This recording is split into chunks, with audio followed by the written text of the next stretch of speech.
with the most broken people.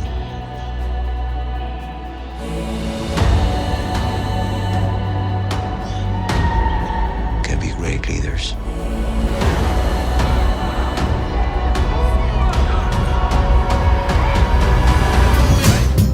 And I wanna change. Hey, what's up, girl? It's now or never. I'm trying to get back on my feet. I really need this job. I hired somebody else. I feel different today. What'd you do today? I don't know what else to say. Thought I could start over fresh, but it ain't working out. It's now or never. I'm scared. I hear guns. Those just firecrackers. You're safe inside. What about you, Daddy? We'll be back before you wake up. I'm gonna be fine. You don't know nothing about me. You a false kid. You do this, you're going into a storm. What's wrong with you? Hey, somebody help!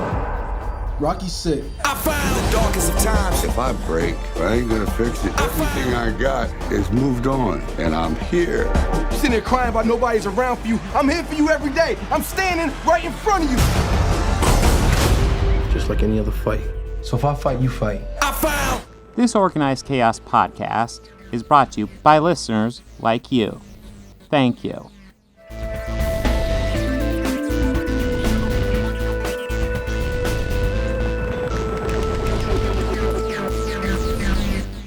Hello, and welcome back to another Organized Chaos podcast. I'm back again and twice as ugly. I am Bobby Quarters. With me, as always, is Bob. How are you, bud? Hey, I'm doing okay. Where the fuck were you? I had to yes by myself. This is madness.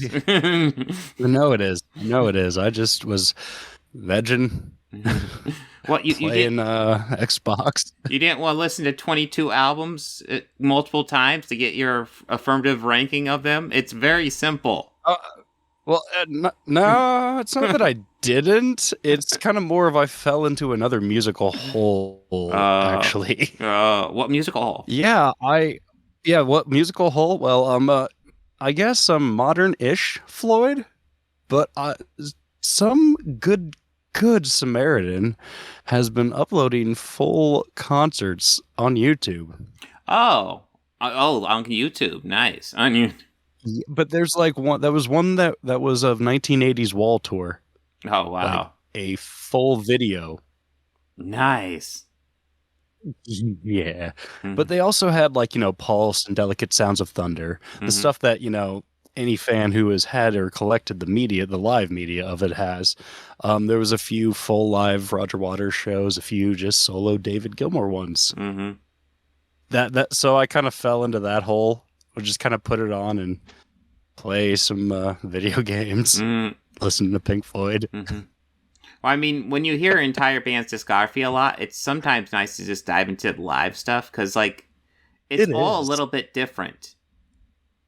And it is, and I think it varies with different bands too, because like I do have a collection of Pink Floyd. Well, through YouTube Music, they have this collection of Floyd that has just early demos of throughout all the years of their career, and really the early stuff with Sid is just, I mean, it's out there. Mm-hmm. No, really. But man, some of the live tracks are really great. Yeah. Like they have a really great set your controls for the Heart of the Sun. They open up with that, and then Interstellar Overdrive. Nice. Astronomy, Dronomy, like that is the first few songs in this. That's like, yes, this is an awesome show. Mm-hmm. A few live scarecrows.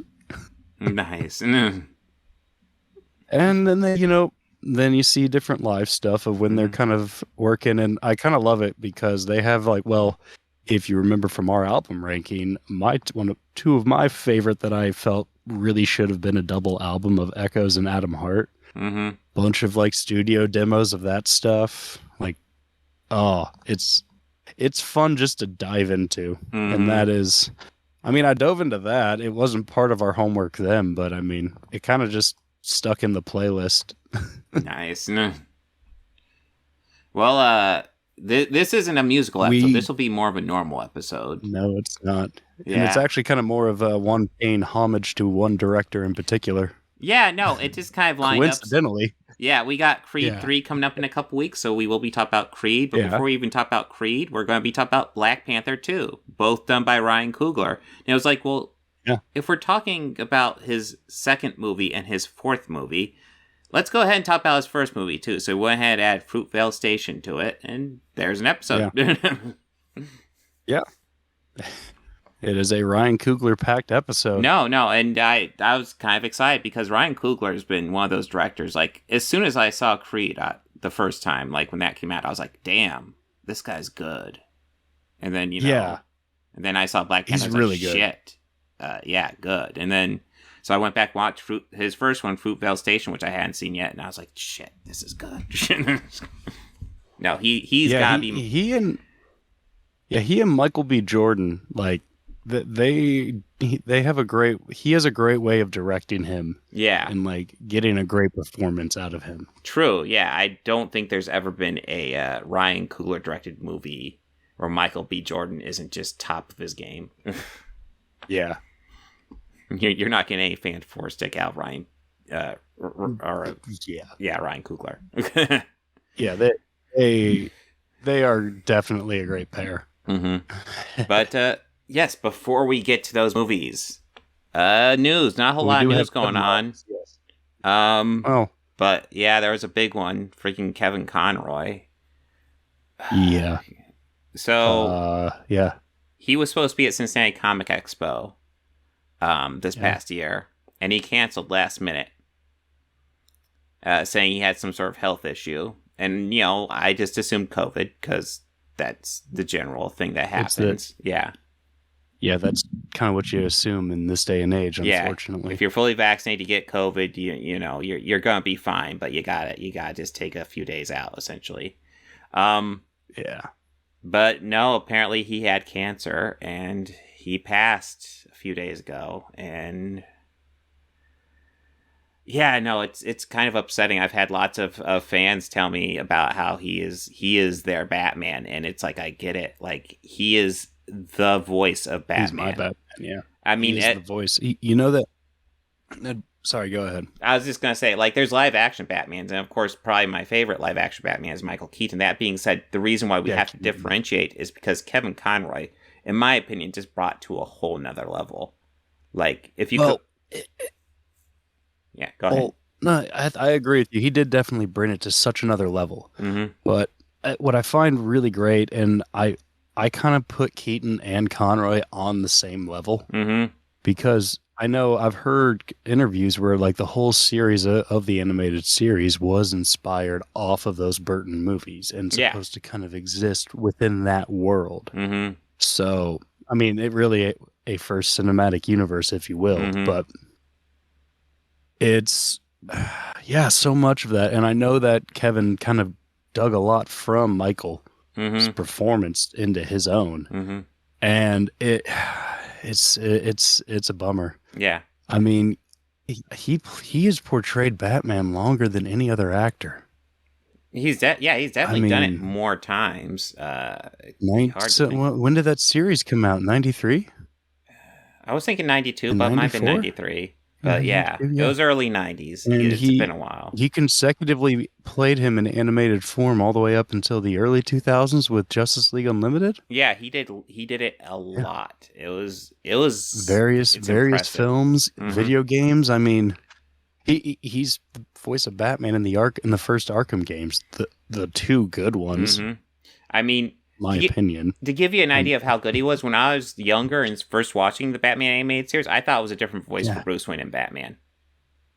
Like, his delivery was different. And when you're older, it's like, you can tell then it's the same voice, but like the way he's doing it. Yeah, he nails like the darker, gravelly Batman voice without sounding like a dude with like throat cancer. Just sounding in the shadows. Yeah. Speaking toner. Just darker. Yeah. And Bruce is more lighthearted. Yeah. And speaking, like it's so cool. And I've loved watching the footage of him in the studio, like doing the voice. And I mean, of course, there's been countless footage of him and Mark Hamill in the same room, just playing off of each other. Yeah. There's been countless tributes to him across the fan world. And gosh, I mean, there's been a lot of really great fan art, I think. Yeah, no, it kind of gets me because it's like, God damn it, he was a fucking legend. He really was.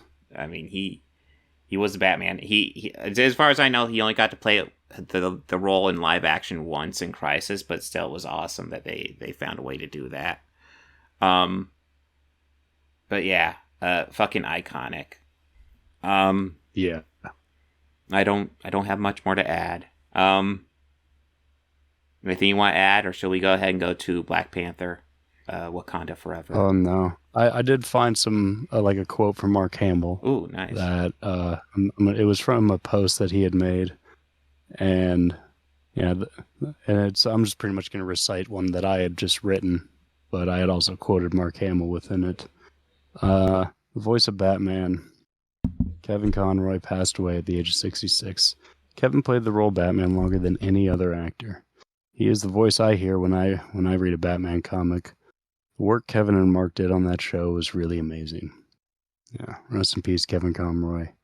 And yeah, it shows a picture of Bruce Dini's art style with Joker holding the cowl, very sad, saying goodbye, old friend. We got the Oh yeah, I've seen that one. Yeah, yeah. And the one of the animated series, Batman saying goodbye to the figures of the, I think it was the Christian Bale and the Ben Affleck and the Robert Pattinson, Michael Keaton action figures. And you see in the background, there's like a white light, some mist, and Adam West sitting in his Batmobile waving to him. Yeah, that one got me. I was like, getting in the feels. Fandom. Right in the fandom. Yeah. Oh, yeah, let's we do have some other stuff. Yeah. And let's move on to that, but yeah, he will be missed deeply. Well, speaking of missing actors, the beginning of this movie, holy shit. That almost had me in tears, the beginning of this movie. Oh, yeah. Wakanda Forever. Yeah, you can't see my picture. Yeah, no, that funeral scene was it was done very well, and it was really moving. Like I wasn't expecting to have the feels that quickly, and right after when they go into like that scene of just how all we heard was the wind blowing. Yeah, that was just some powerful stuff. Yeah, and then we got I think that tribute to Chadwick within the Marvel logo. Yeah, which was nice. Was also very cool. Very cool. No, and it was one of the things I remember noting when I rewatched that first movie a couple weeks ago, where it was just like, Jesus, he's gone. He was so goddamn good in this. Yeah, I rewatched Civil War recently just for the hell of it, and not even thinking about it. Yeah. But yeah, just that first scene of him, and it's like, my God, he was a great actor. Yeah. Oh. Yeah, he just gone way too soon. Jesus Christ. But anyways, so soon, yeah. He was gone, and they had to come up with how to deal with it in this movie. So the story pretty much begins with the death of T'Challa. I don't recall if they say exactly what he died from. They say an unknown illness. Yeah. Unknown illness. Yeah. They don't really get into what it is, and I think that's good, and it's fine. You know, it's fine, because there's no real good way to write that, you know, an actor died of the actor itself died of a rare ailment, because other than just sticking, you know, pulling, you know, I guess fiction out of reality. Yeah. Yeah. I think that they handled it well, and yeah, it was perfect. Yeah, for sure. Like, because it's awkward. They were in a tough spot, and they wrote themselves. Yeah, and they did, and they handled it great, and didn't do anything bad for him either. No.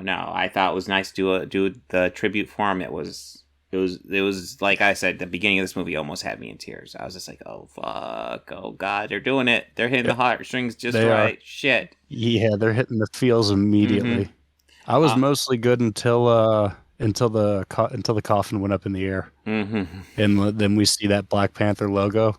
Yeah, and I was like, oh god, mm-hmm. no, it's not fair. Mm-hmm. And then we got the Marvel logos. Oh god damn you, Marvel. Yeah.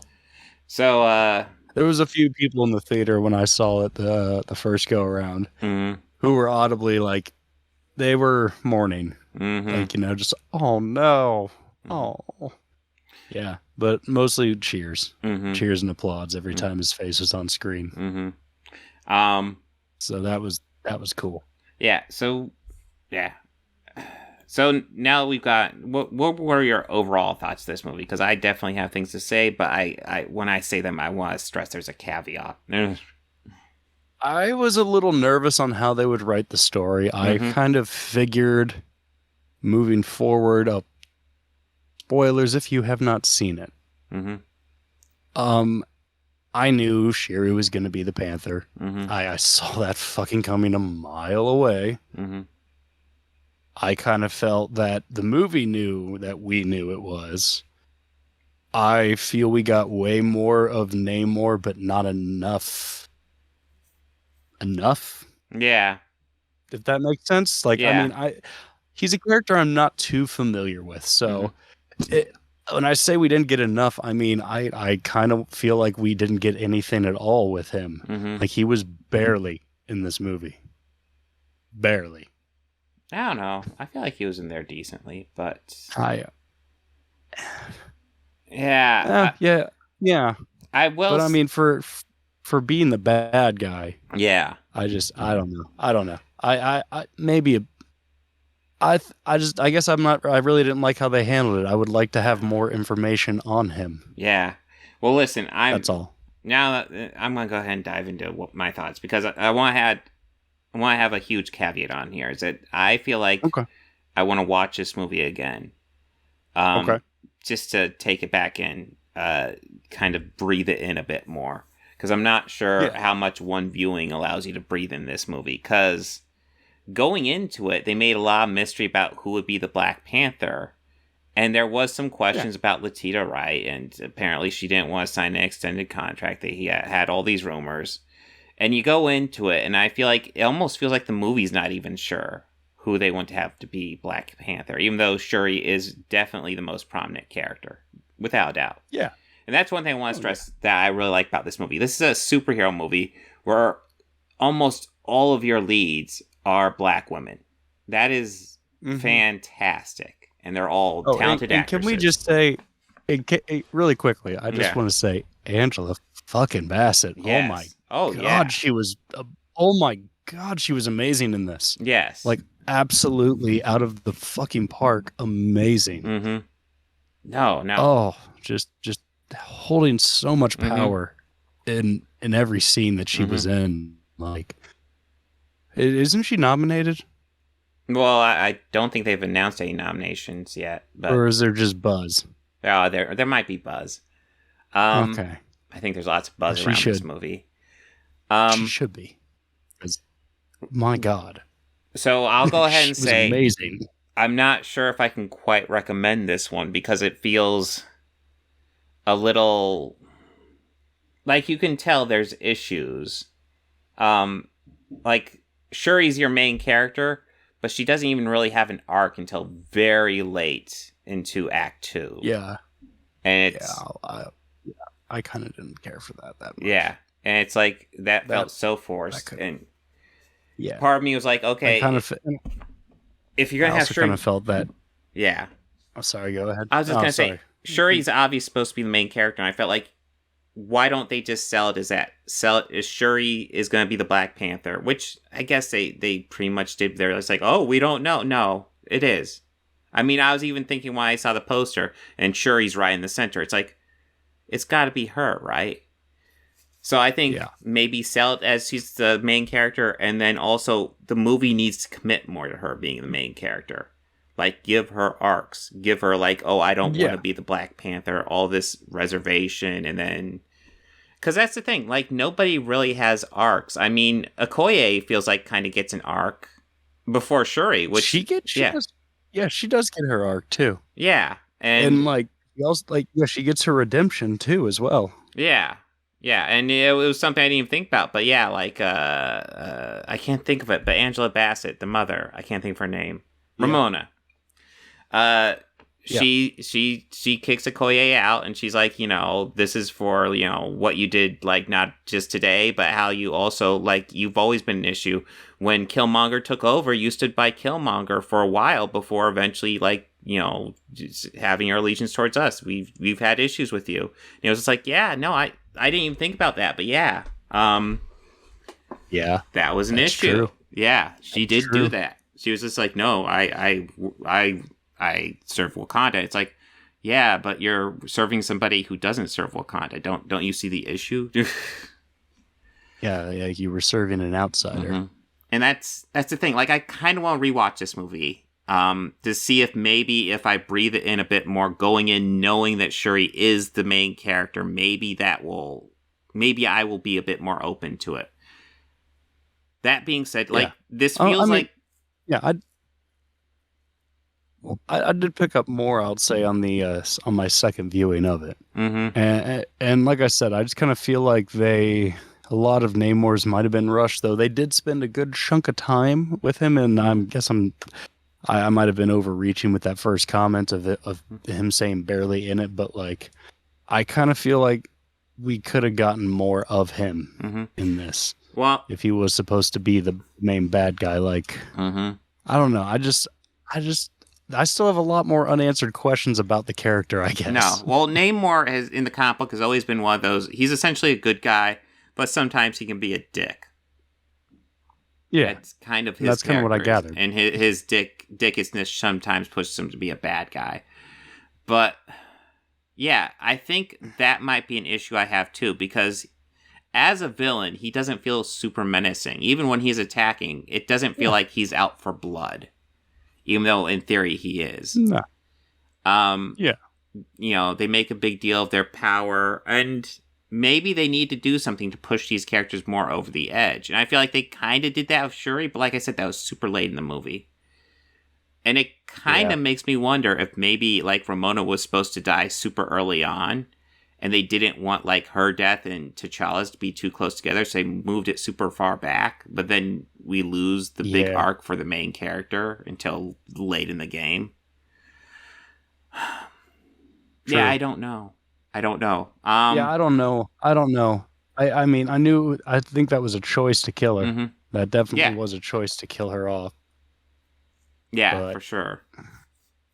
And, you got a point, though. You have a point. I mean, it would be hard to, like, give Shuri that arc if her death was so close to T'Challa's death. But even, like, within, I guess, the film's timeline, it did seem that way, too. Mm-hmm. Like, it could have been close, but it was already a year. Yeah, they had already established they did a time jump of a year. So this is at least 2024 when this movie takes place. Yeah. No. Wait, was it that? Yeah, 2023. Endgame is 2023. Okay, that's right. Yeah. And T'Challa came back in Endgame, and this is at least a year later. I was not sure. Thank you. Yeah. Yeah, no, I have very mixed feelings about, like, this isn't a movie I'm going in hating. And like I said, like, all black women lead superhero movie. Fucking great. Fucking love that. We're forgetting one thing. Forgetting one thing. They did introduce a brand new character, too. Yes? Introduce Riri Williams. Oh, Ironheart. Yes, Ironheart. And, so... That was fucking cool. Two things I absolutely do want to bring up with the audience I was in. They cheered when Shuri became Black Panther, and they cheered when Riri Williams had her full Ironheart suit.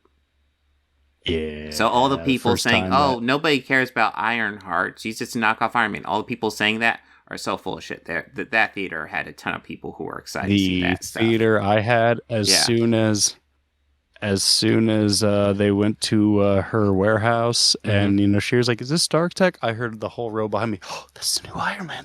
She's the new Iron Man. She's the new one. Nuh-uh. Then the suit came on. Cheers and applause. Oh yeah, it was awesome. Meanwhile, I'm just sitting in my seat going, Fuck yes. Yeah. Oh yes. The Mach 1. Yeah. Fuck yes. No, yeah.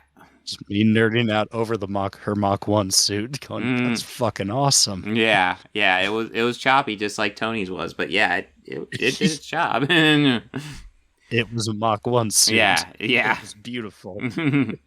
Yeah. I guess and just like Tony. Yeah. Well, and also just like Tony, she pushed herself past her limits. When she flew up out of the and almost ran out of oxygen at 30,000 feet. Just like Tony, she pushed herself to her limits. Yeah. So I guess at the end of the day, like, I'm not thrilled with how this movie turned out. Obviously, there's lots of production issues. Yeah. Duh. And do you want to cover the end credit scene before we wrap a final thought of it? Yeah, post, sure. I guess mid credit scene. No, they didn't have there a was post, no end credit scene. Yeah. They just had like the mid credit scene after the I guess first titles. I don't know what to call those. They do like the fancy title. I don't remember what they're called. Yeah, the first credits. Yeah. Not really. Yeah, but in that we meet T'Challa's son. Yes. In that, which I kind of I that was a nice touch. Yes, I like that. It was. I also kind of think, is that just a way to make it convenient so that they could do another time jump and he could be grown up and they could recast him? And maybe that's some big time jumps they have to do, though. That is some big time jumps. I mean, we are going to be dealing with Crane the Conqueror coming up. Yeah. And I mean, on my feeder, I don't know up if soon. Feeder's got this, but we got an Ant-Man and the Quantumania trailer. Yeah. King was definitely in that one, King. I also got a Mario Brothers trailer. So did I. That's how excited I am for it. Yeah. We will see. I don't know. It gives an excuse to watch the original, though. That'll be fun. Fuck yes. Hell yes. I am more excited about that than watching that. Oh, dude, I haven't seen that one in a long time, but yeah. But as far as Black Panther 2, they paid Dennis Hopper. They paid Dennis Hopper to look at camera and go, monkey. Yes. Like, God. Worth the price of admission right there. But as far as Black Panther 2, yeah, I don't feel like Namor was that threatening of a villain. Yeah, neither did I. And I will say this though, people's hair underwater looked way better than I've seen it depicted before. Yeah, no, actually, yeah. They do less underwater stuff here than they do in Aquaman. That being said, let's go ahead and say that. The effects here are way better than they've been in a lot of Marvel projects recently. I did not notice any real issues with the effects in this movie at all. I noticed one. Just one. And this is just a quick eye. And this was on my first viewing of it.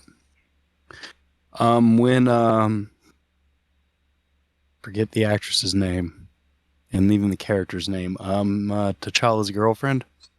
Oh, Nakia? Yeah, Nakia. Right? Yeah, I think so. But when she's first tracking Shiri's earrings and she's on that beach. Yeah. There's just one small little shot before the ship starts to move that looked a little to me.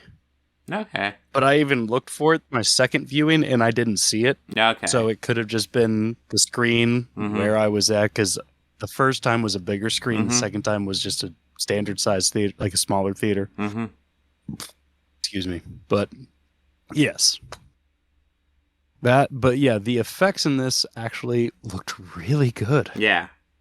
Really good.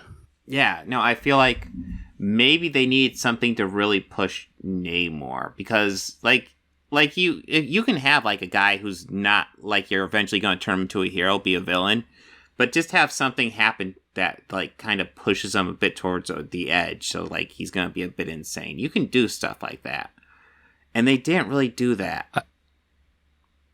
No, I mean, I also did like the fact that they did say the word mutant Yeah, no, they do establish he's a mutant. Did like that. Just like in the comic books. Did like that. Yeah, I did like that. I caught that. I saw it yesterday again with my friend, and as soon as like he said that, he's just elbowing me like, dude, he said it. He said it. No, I know, man. I've seen it.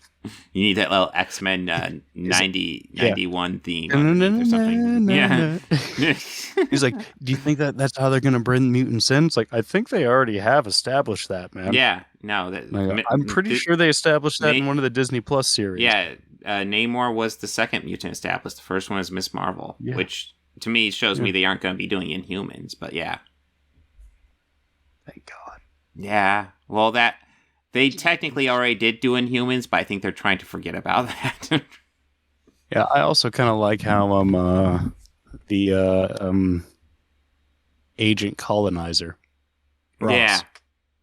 Ross. I kind of like how he's almost kind of being like the new Coulson. Yeah. Of this new end of it. Mm-hmm. I kind of really enjoy that. Yeah. Yeah. So I guess. Yeah. Martin Freeman stuff in this was good. Yeah. The CIA stuff I actually kind of liked in this. Mm-hmm.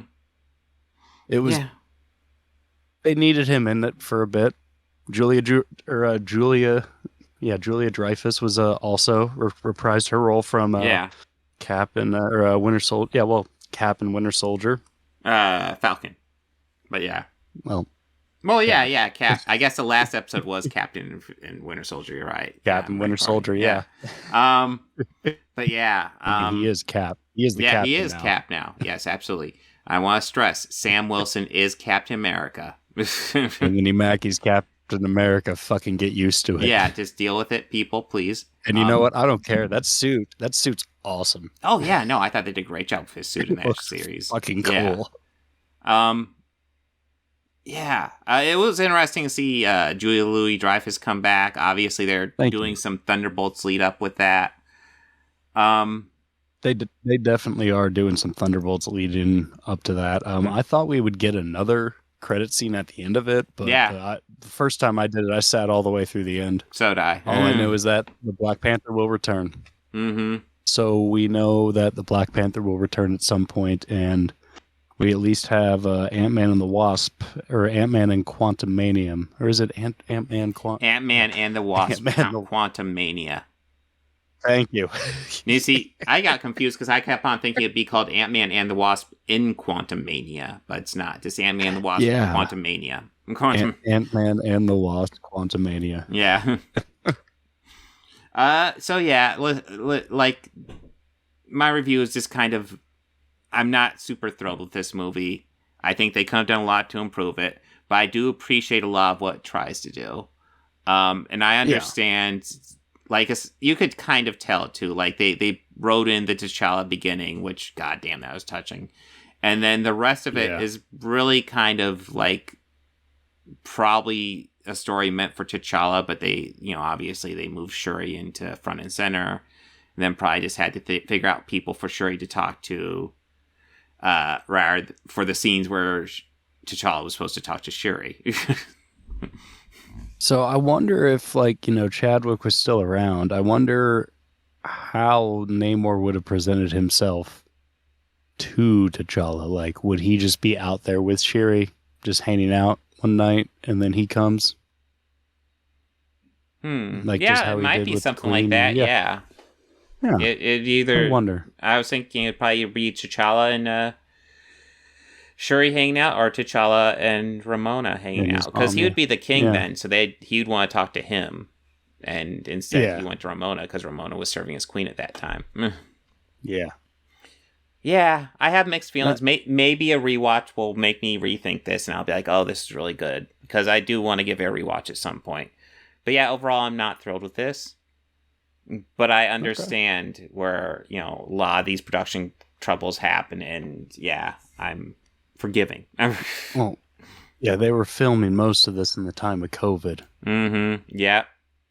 Yeah, lots of difficult situations. I will say my least favorite Ryan Coogler movie, but that's he's got a hell of a filmography with only 4 movies. So you know what? I'm okay with that. Really? He only just has 4? Yep, this is his 4th. So, do you want to talk about his first one now? Yeah. Yeah, let's dive into it. Fruitvale Station. This is a lighthearted romp. This is like a romantic comedy, right? Yeah, definitely a document of real life. No, a testimony of real life. It is. Yeah. It's based on a true story, the story of Oscar Grant and the last day of his life. Yeah. New Year's Day. Yeah. What was it? Like 2008? Yeah, 2008, 2009. Yeah. New Year's Eve, 2008 to 2009. Yeah, it depicts a man who, I mean, he's not a perfect guy. He's a guy who's trying to fix up his life, who's definitely had issues. He's not the most faithful fellow, but he's definitely trying to do the right thing in a lot of situations, and he loves his daughter. Yeah. And yeah, a lot of this movie is kind of based around the performance of Michael B. Jordan, since he is like your focal character throughout the whole thing. Yeah, he definitely is like takes up the majority of the screen time throughout all this. Yeah, well, I mean, he does a good job, man. He can carry it. Yeah, he's really good. Was this his first movie as well? I don't know about that. I don't think so. Okay. Let me look real fast though, because now you've got me wondering. Yeah, because like he gave a great performance in this. Yeah, so in this story, we get a lot of flashbacks throughout Oscar's life. He had just served some time in prison. I'm not sure if they ever say what he went to jail for originally. No, I don't think so. But yeah. But it shows like him trying to get his life together pretty much on New Year's Eve. And in the events in this, well, I think we should talk more about who Oscar, like what happened that day. And because at the end of the movie, it shows what happened. And he was attacked and shot and killed by police in San Francisco, right? Yeah, Bay Area. Yeah. Essentially, there's some cops. There was a fight on a train. He was involved with that fight, but the cops just pulled him off, and they're just fucking around with these people, and then they shoot him.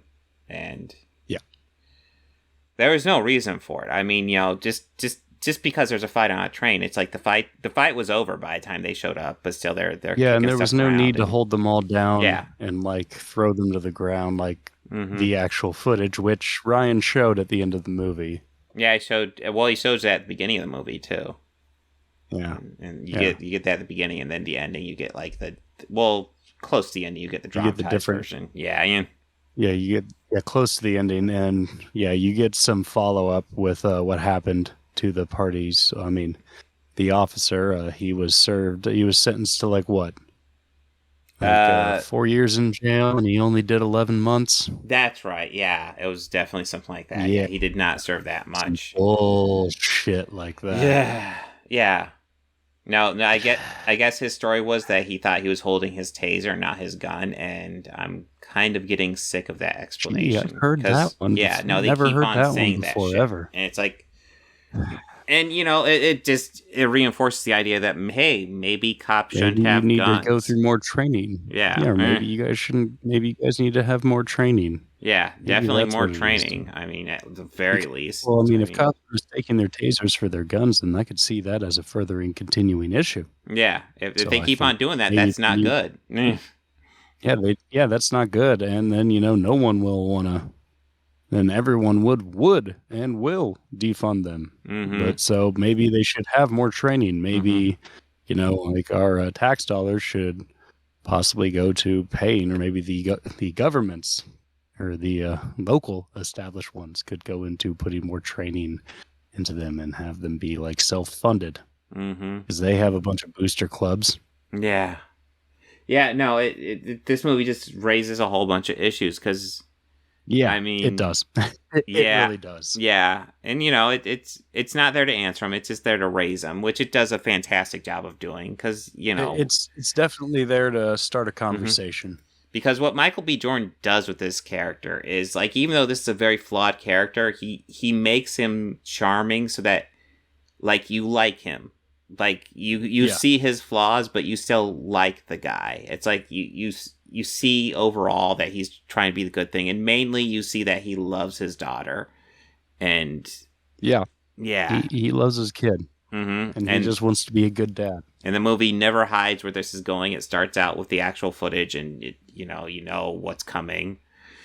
And then when it happens, it's like it still gets you. And it was the beginning of Black Panther got me. Well, the end of this one got me. Like, so the final shot is literally the one of the few scenes without Michael B. Jordan is the final shot where it's the mother with the daughter, and the daughter just asks, "Where's Daddy?" And that's the end of the movie. And it's like, oh God, fuck. Yeah. And then after the last footage of the actors, you see his actual child, his actual kid. Yeah. Yeah, that's just. Yeah, even while he was lying there bleeding out, he just kept telling the cops, I have a daughter. I have a daughter. Yeah, he's like, please, help me. I have a daughter, please. And yeah. I mean, I'll give to the cops, at least what we see in this movie, like, once he's shot, they are trying to help him, but it's, shouldn't have been shot. Maybe since the fight had already resolved itself, maybe the cops shouldn't have gotten involved. I don't know. Right. That one with the shaved head shouldn't have antagonized. Yeah. Well, it's like, a horrible job of trying to keep the situation under control. Well, it's like the situation was already in control, and then they just, they're going there and they're kicking shit around. It's like, why are you even here? Yes, there was a disturbance. It's resolved. Everybody's fine. Let's move on. Everyone. Yeah, how was the bus able to stop? Like, were there cameras that just spotted it? And that's my question. Because, like, the whole bus stopped. Like, there is a disturbance, and it opened and made everybody stop. Like, I had no idea, how the hell did any of that happen? Yeah. Yeah. Well, I mean, God, and you felt sorry for the mom, too, because the mom was the one that said, hey, why don't you do the train? Because that way you don't have to worry about being designated driver and you just go out and have fun. Yeah, when I fuck when I was watching it and they got to that scene, I'm like, oh, like, oh, I felt so bad for the mom. I felt so bad for her at that moment. Like, oh, you were just trying to. Yeah, she's just trying to make sure her son can travel safely and just have a good time that night. Not have to worry about not drinking too much. Just have fun. Yeah. Just like, you deserve a good night. You should have one. Take the train. It'll be easier. Yeah. I'll just say this. This is a hell of a debut directing effort from Ryan Coogler. Fuck. It is. It is a hell of a way to make your mark in the world. Like, goddamn, man. It was powerful. It told the story well, and hits you in the feels when it needs to. Yeah, I'll say during this, I kind of even said to myself, like, I think he may be becoming one of my favorite directors. Like, oh yeah, he's been one of mine. Yeah, for a little bit now. He just the story was by him too. Like, I think he co-did the story. He definitely co-did the story of the other movies he's done. So yeah.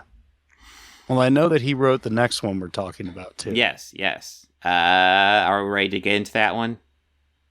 Yes. Quick wrap up though, I guess. Check out Fruitvale Station. Michael B. Jordan turns in an amazing performance.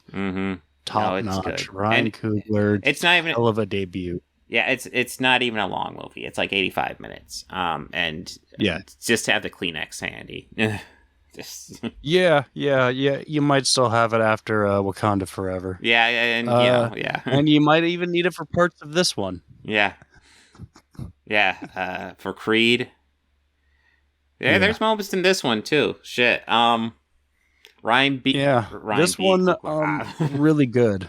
Yeah. Right. Yeah. Ryan B. Coogler. Yeah. Well, let's face it. Michael B. Jordan is in all of Ryan Coogler's movies, and yes, they even found a way to get him into Wakanda Forever. He is in that. Oh, that's right. Yeah, he is. He plays the ancestor that visits Shuri. Yeah, and it makes sense because Yeah. I'd be kind of a little unhappy if it it was like a composite Chazwick. I don't think they want to touch that, and I don't blame them. That would be really bad taste, I think. Yeah. But really bad taste. Ryan Coogler's second movie. So his dad got sick. I forget what he was sick with, but he did recover. But while he was sick, one of the things Ryan Coogler remembers is his dad loved the Rocky movies, and he raised him on the Rocky movies. So while his dad was sick, he decided, no, I'm going to have some fun. I'm just going to write a Rocky movie. That's cool. And that's cool. He had no plans to really do anything with it. And then one day he's talking with Sylvester Stallone about it. He talks about how hyped he was to even meet Sylvester Stallone and have the opportunity to talk about with him. He's like, it's great. And then Sylvester Stallone was just like, that sounds great. You want to make it? It's just like, yeah. Yeah, okay. Rocky's like, well, I'm game. Yeah, that sounds good to me. Cool. Let's do that. Really? Holy shit. In your head. Oh my God. Mm-hmm. And it's also worth noting, after Fruitvale Station, Kevin Feige did approach Ryan Coogler and he's like, I like what I saw. Are you interested in taking a crack at Black Panther? And Ryan Coogler actually said no. He said, I don't think I can handle something like Black Panther. Give it to somebody who knows what they're doing.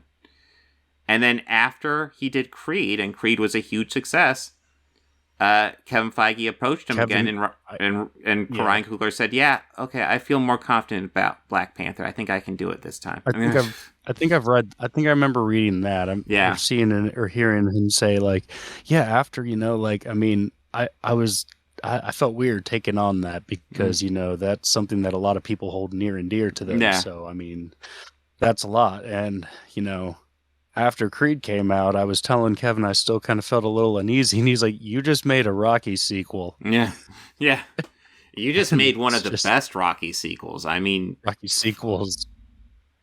Yeah. So, yeah. This movie was great because I am a fan of the series. Mm-hmm. And this was really, really good. Amazingly great. And it hit, I think, a lot of similar tones as Rocky. Mm-hmm. Like, we get like the story of a guy just wanting to do good. Yeah. But knowing, him, he's kind of hiding. I guess he's running from a shadow through most of it. Yeah. Well, that's the interesting thing. Like, it follows a lot of the same beats as the original Rocky, but it's not quite the same. Mm-hmm. One of the biggest differences is that, he hides the fact that he's a Creed. So when he does most of his boxing, he's Adonis Johnson, which is his mother's name. And then when when they find out he's a Creed, they're like, you have to take the Creed name. We'll give you these boxing matches if you take on the Creed name. But Johnson's not going to get any fights. So he starts, he takes on the Creed name so he can get this big fight in. Mm-hmm. Which is, and it's like, I understand. He goes the distance. Mm-hmm. Well, he had a lot of similarities to his father's fighting style, I noticed. Yeah. He was talking that good shit. Yeah. Well, he was talking some shit in the ring. Yeah. Well, that's one of the things I thought was interesting. So Rocky went in the first movie, and he is just the underdog. He comes from nothing, and everybody's just like, he's nothing. He's a bum. He won't make it. Yeah. And then Creed's almost going in kind of at the opposite angle. Everybody's like, you got the silver spoon. You got everything handed to you. Of course He literally did come from nothing. Like, yeah. Yeah. Yeah. He was very fortunate that Creed's widow did adopt him. Yeah. I think probably once she found out he existed and that his mother had died and that he was just in an orphanage. Yeah. Well, actually, he was very fortunate. Yeah. That she did adopt him. Mm-hmm. So he did end up kind of lucky in that respect. But yeah. So in case you're wondering, yeah, his widow is not his mother, or Apollo Creed's widow is not his mother because, he had him outside of marriage because it's not too shocking how Apollo would do that. Not too sure. No. Mm-hmm. Hey, listen, I like the character of Apollo Creed, but that's not shocking at all. No. But yeah, I kind of like how they did talk, where they were having like talk about it, or how he was debating whether or not he should go over it because he didn't want to tarnish his dad's name. Mm-hmm. And Rocky's kind of like, so what if he did? Mm-hmm. None of that's going to take away the fact that your dad was the champ. Mm-hmm. Like who your dad was in that ring. None of that matters in that square. In that square, nothing. None of that does. No, it was great. No, there's some definitely had all the points of a Rocky movie. There's some great speeches in this too. No, I mean, there's some really poignant moments. It really got to me. Like, so Rocky, part of the storyline here is Rocky gets cancer. And essentially, he's told it's fairly easily treatable, but we gotta get a jump on it. And Rocky's like, nah, I've lost everybody. I'm at peace with this. And then Adonis finds out, and Adonis is like, okay, you're getting treatment. And Rocky's like, no, I'm at peace with this. And Adonis is like, no, you gotta get treatment. I'll drive you to the hospital right now. Let's get the ball rolling. And Rocky's like, no, I don't have anybody left. And then Adonis is like, well, what about me? And Rocky's like, well, you're not real family. And you could that feeling was palpable when Adonis was just like, kind of like, fuck you, and just kind of stormed out, just like, wow, I can't believe you'd say that to me. Yeah. It was like, oh my God. But Rocky also was dealing with the fact that he had cancer. Mm-hmm. Yeah. And like, I don't think he was truly all right with it. He just kind of just saw it as an out. Yeah. No, it felt like Rocky saw an opportunity to, take an out, and he was going to take it. And Adonis is like, I can't believe you'd fucking just bail on me like that. No. Yeah. And I mean, he hadn't changed the house at all since Polly died. Mm-hmm. Polly's room still was the same. Mm-hmm. Yeah. Yeah. Oh, Polly. He still had that exotic nude sign. Yes. The porno mugs. Oh, God. But yeah, no, I this movie's great. I love following the character of Adonis Creed. I love seeing Rocky back. I love how we get. I'm actually looking forward to the second one. Yeah, no. Well, this is your first time watching it, which I didn't realize when we went into this. Yeah, I love this when it came out. I remember when I watched it with my daughter, and my daughter was like, "Oh my God, that was great." She hadn't seen any of the Rocky movies, and she was like, "Oh my God, I love that movie. That was great." Cool. And that's. So have you introduced her to the other Rocky movies? I think I have over time. I don't think she's quite as into them now, but yeah.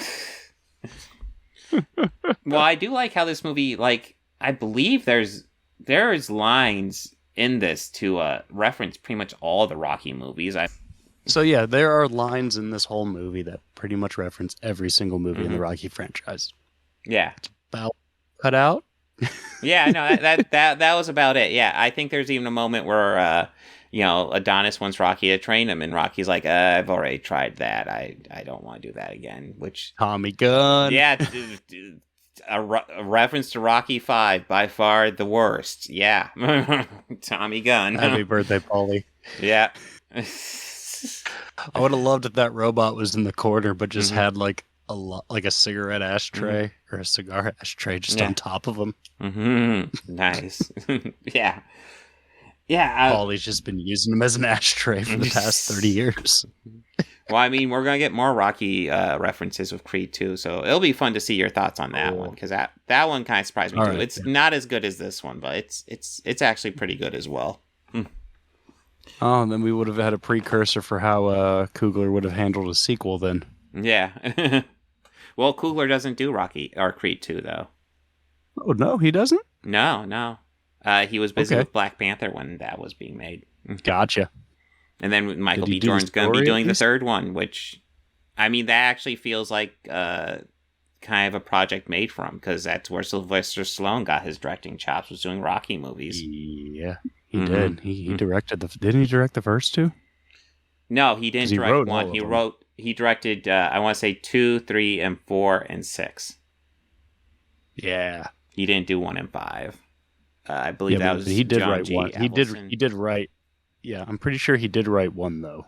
Yeah, no, he definitely wrote. Like, I think he he wrote wrote the story, all of them up until this one. This is the only one he didn't write. Yeah.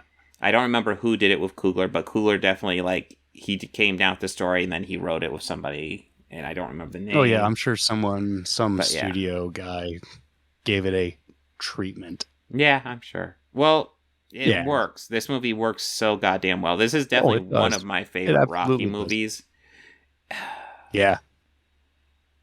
Like, it's tough to judge between this and, like, Rocky 1 because I love them both. This one is definitely more modern. Yeah. Definitely the relationship feels a bit less rapey when it's starting out here. They feel a bit more like a couple. The Adrian Rocky starting out relationship bit was a bit much. That being said, that movie is a product of the time. That being said, that movie, even though it's a product of the time, outside of that, it's aged pretty fucking well. Yeah. Yeah, outside of that little part there. Yeah, I mean, obviously there's a bit with Rocky as a Shylock, but that's not supposed to be, like, him at his best, too. Then. No. Mm-hmm. That's still when that's still when Champ was down on his luck. Yeah, we'll go with that. Yeah. But yeah, Creed is I don't know. I think I lean towards preferring the original Rocky just because, like, it's set the template, and this is still largely following the template. But this might be my second favorite Rocky movie, honestly. Okay. Even with how much I enjoy 2 and 6.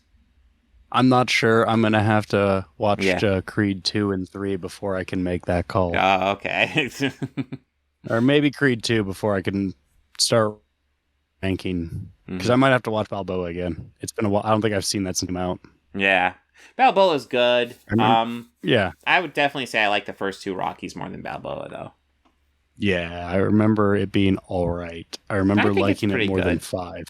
Oh, well, fuck. Well, 5 is actually the worst one, so that's easy bar. Yeah, I think we can both agree that, 5 is like our least favorite. Oh, yeah. I think in all of Rocky fandom, that's the one thing pretty much universally agreed upon. 5. Yeah.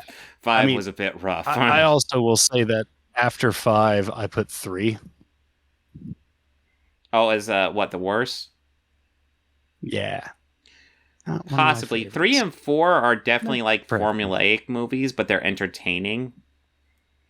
Like, I feel like I just enjoy 4 more. I would actually probably agree. I'd probably say I enjoy 4 more as well, because 4 is formulaic and it's pure cheese, and it knows it's pure cheese, and it's just going all fucking in on it. Yeah, it's just cashing in on it. Yeah, it's unapologetic cheese. It's like. I want to say 4 is the one where there's multiple musical montages and stuff. It's like, just no apologies. There's a whole James Brown music video. Yeah. Yeah. 4. Living in America, right? Listen, 4 is not a brilliant movie, but it is a fun movie. It is a movie. Yeah. But yeah, from a technical aspect, I'd definitely say Creed is better than Rocky 4. But yeah, I know that's a hot take, but yeah. Yeah. But I will say this after watching Creed, though, hey, Ryan, I see you're a Rocky fan. I too am a Rocky fan. There's a lot of camera movements that were just like reminded me. That's what reminded me the most of one. Mm-hmm. A lot of the shots that they chose and angles that they went with, like especially in the ring. Something he does a lot of in this. In the ring. Yeah. He does lots of very complicated long shots in this, which I really like. Lots of, like him walking out to the ring and getting large chunks of the fight, even in like one shot. And it's like, that's impressive. That's impressive. He did those long shots a lot. Like there's a few of those in Fruitvale Station too. Yeah. Like of them walking up to the train platform, going up the stairs into the train. Mm-hmm. Yeah. And finding somewhere to stand near their friends. Yeah. Like that whole thing. Mm-hmm. Like I noticed that a few times. I was trying to find similarities within like camera work and, direction choices. Yeah. He's a good director. I dig his style. Well, I mean, someone else who's also famous for lots of his long shots is Steven Spielberg, and probably drawing a bit of an inspiration for that. But like Spielberg, I think, always talked about how he likes the long shot because it gives you a good geography of the room. You know, you can still do a lot of creativity to it. It's a lot trickier to do, but also like when you get it pulled off, then you have a significant chunk of the movie shot a lot easier and a lot quicker that way. And it's like kind of an interesting thing how it's like technically harder, but when you nail it, you're actually going faster. You're actually I've heard Scorsese talk about it, and it's more so that one shot in Goodfellas where he talks about where, like, similar to what Spielberg said, you know, you could tell a lot just by one of those. Yeah. But with that, he wanted to kind of like really make the audience feel that they're a part of this game. Like, let them get the first VIP, give them the VIP treatment. Exactly. You know, so that thing is just drawing you into the film and making you root for the bad guys in there. And it's so cool when a director does that because it really does pull you into the scene. I mean, even in Exorcist 3, like we watched last week, that one standing shot in the hallway forever, you know it's coming. It's coming. You don't know when, but you know it's coming. Yeah, you're just in there going, "Oh, experienced it with the ice. It's gonna get fucked up. It's gonna get fucked up. It's gonna get fucked." Ah, there it is. Oh, don't go in that room. Don't. Oh, wait, that wasn't it. Oh. Why are we still at this position? Yeah. I don't like this. I don't like this. Yeah. What is this it? Isn't God, right. There's those shears.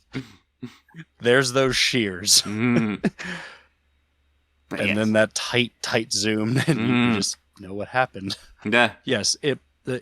Great work. Just bravo. Yeah. Bravo. I guess anything to add to Creed before we start signing out? Oh, no, I think we got it. Yeah. So, that was it for our Ryan Coogler special. It wasn't intended to be a Ryan Coogler special, but then Creed and Black Panther 2 lined up, and it was like, fuck it. That's what we're doing. Yeah, it just Ryan Coogler's worked out on the schedule. Yeah, he's definitely one of my favorite working directors, so that was fun. And we've actually covered all of his movies now. Yep. So, yeah, good deal. We look forward to seeing what else you have. The next director whose entire filmography we're going to cover is Steven Spielberg. Oh, fuck. I'm just kidding. That would be forever. Yeah, that would take a while. Forever. Yeah. We're going to be ranking all Steven Spielberg movies. Over the course of 2024, that is what we're going to be doing. We are planning so far ahead. We're going to need at least 8 weeks to cover AI because going through that any faster might be a bit rough. Yeah. I do remember that one being a little rough. Yeah, it was. But next week, a little rough. Next week we got Creed 2. Okay, so we got quite a few for next week. We got Creed 2. We got A Christmas Story Christmas. We have The Ice Harvest. Okay. And we have Weird. Yeah. All right. Should be fun. It'll all be movies. That makes it a little bit easier. We're starting to get into our Christmassy episodes. Yeah, well, Christmas Story Christmas and Ice Harvest, yeah. And Weird might have some Christmas references in it. I don't remember, but... It's Weird Al. It's all good. Yeah. It is a very honest biopic. Yeah, you're just going to have to watch it. It's... Yeah, I am. I've cheated. That was a miscommunication on my part. Yeah, it's all good. Well, it wasn't announced, so it's like, okay, we can push it off a week. And anyways, I thought it was going to ask me. I thought it was going to be kind of funny because I was going to be like, okay, let's talk about Ryan Coogler's Weird. Yeah. It's like, what? That doesn't fit with the theme of the rest of the movie. So what? Yeah, I just thought you were asking me if we wanted to cover it, and I figured we would do it after the Ryan Coogler episode. I was like, yeah, sure, man. Yeah. Let's do that. Well, yeah. Well, it works out, so... It does. It will be fun to watch. I guess we're good. So, everyone have a good one. Take care. Freeze frame.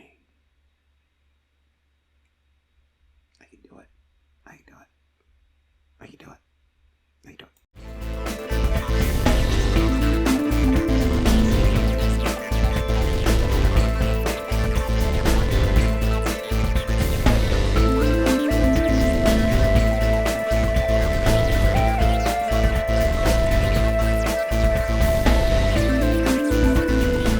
They think order and chaos are somehow opposites and try to control what won't. Do you enjoy pain? Pain don't hurt.